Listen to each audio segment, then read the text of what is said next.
Welcome to the Catholic with the Bible podcast. This is Tad, a Catholic who, yes, reads his Bible, move merchants on the intro music. So, I wanted to talk about one of the biggest films of all time, and that movie is Frankenstein. It's one of those films that's so big, people who have never seen the movie, who weren't alive when the movie came out, like me, they know at least the big moment of the movie. Everybody knows, it's alive, it's alive. Even knowing this, like I said, this is a movie that came out in 1931. I was not alive at that point. My parents weren't alive at that point. Some of my grandparents weren't alive at that point. But I want to cover that main moment that everybody seems to know about. So during a lightning storm, a small room full of people are witnessing Henry Frankenstein getting ready to animate a corpse. He found all these different body parts he had sewn together. He has his assistant ready. He's got everyone prepared to see him animate this creature. So what Henry does is he puts the creature on a platform. There's a pulley system that lifts this creature up through his tower in the middle of this thunderstorm. And once it gets there, the lightning strikes the creature.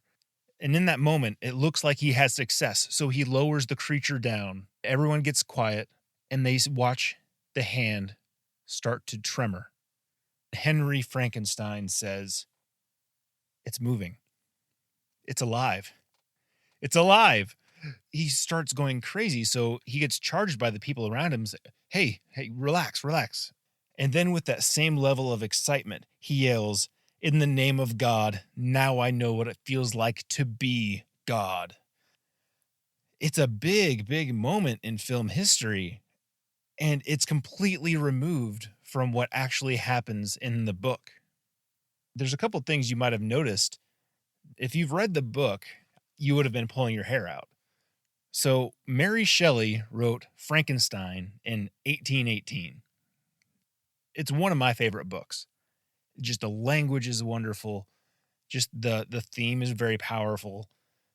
But for some reason, anytime a film is made about this book, people just go off the rails. They make tons of changes, particularly here. If we were to look in the book, there are a lot of things that are very different from what we just saw. For instance, Victor, not Henry, Victor Frankenstein is alone. It's just him. He doesn't even have the assistant, Igor or Fritz. It's just him. No one is around. So what actually happens? So does he still get struck by lightning? It's still like the whole tower. No, it wasn't like that at all. If we actually look at the book, there's a singular paragraph that if you were just speed reading, you might not realize that it actually happened. So in chapter 5, it says, "It was on a dreary night of November that I beheld the accomplishment of my toils. With an anxiety that almost amounted to agony, I collected the instruments of life around me, that I might infuse a spark of being into the lifeless thing that lay at my feet. It was already 1 in the morning. The rain pattered dismally against the panes, and my candle was nearly burnt out, when by the glimmer of the half-extinguished light, I saw the dull yellow eye of the creature open. It breathed hard. A convulsive motion agitated its limbs." Completely different. And I could read through that again, and you might say, well, what actually happened? For some reason, Mary Shelley doesn't tell us. The only thing that we do know, which I happen to know because I had done the research, she was inspired to write the book after she learned that sending electrical currents through a lifeless animal could cause it to react, to convulse. And that inspired her to write the story about a man who has the desire to put life into a lifeless being. So he was alone. There was no Igor.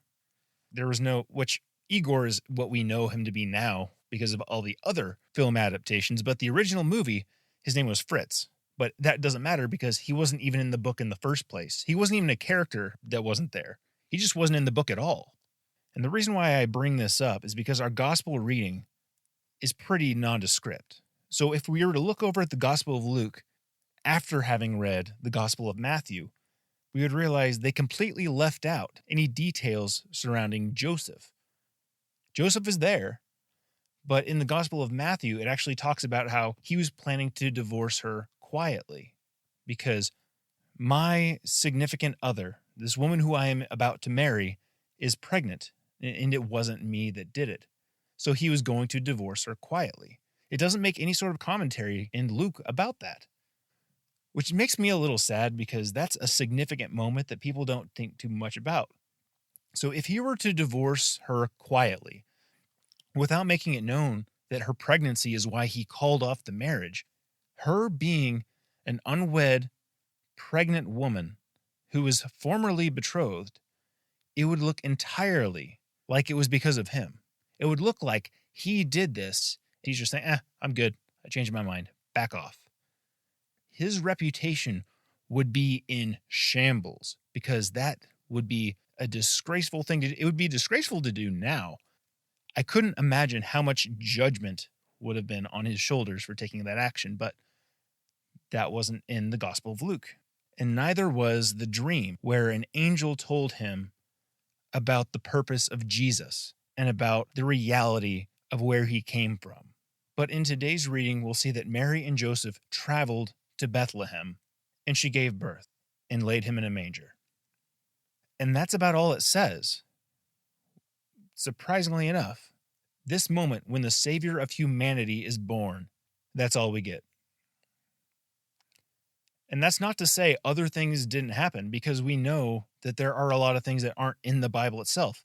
It doesn't say that Mary and Joseph were breathing, but we could assume that they were breathing. If they traveled on foot a long distance, we could assume that they may have been in a caravan. We don't know that, but that definitely could have been the case.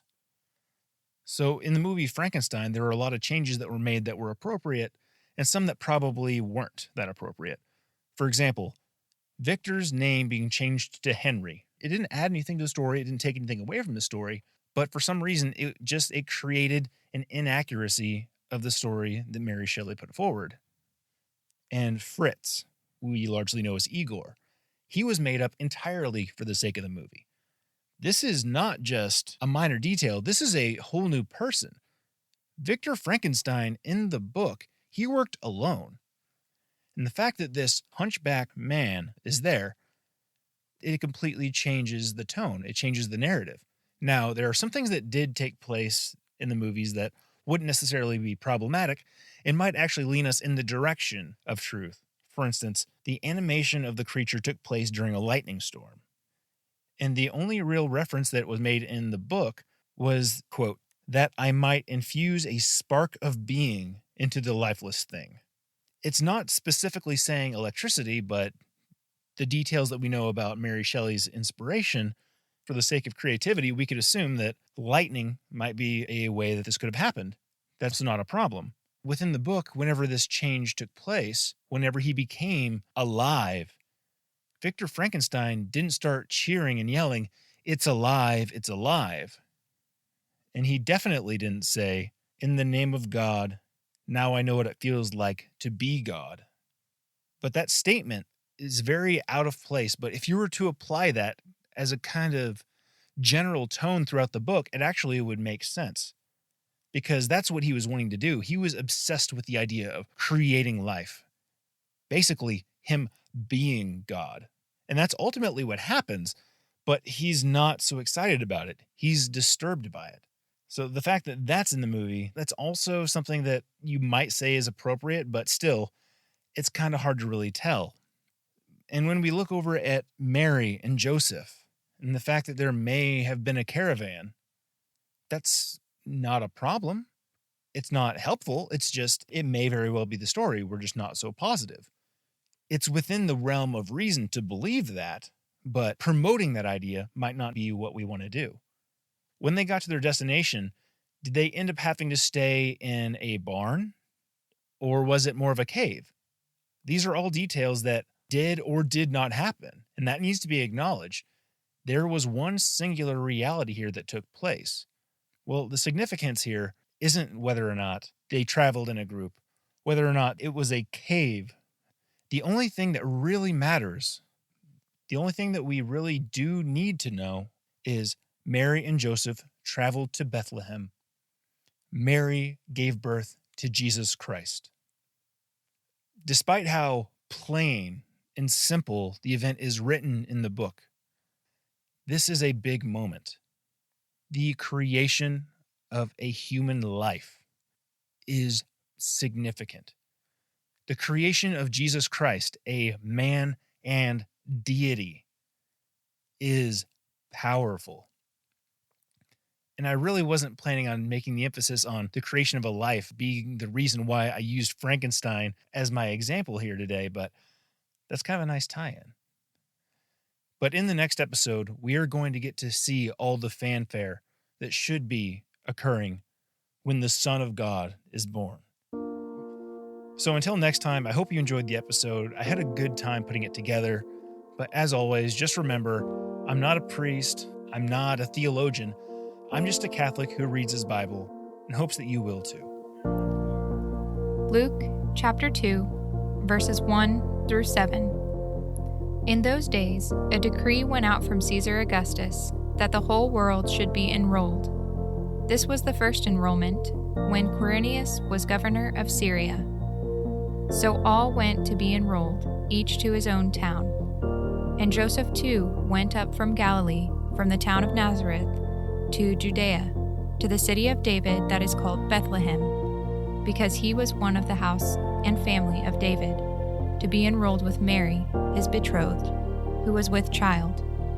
While they were there, the time came for her to have her child, and she gave birth to her firstborn son. She wrapped him in swaddling clothes and laid him in a manger, because there was no room for them in the inn.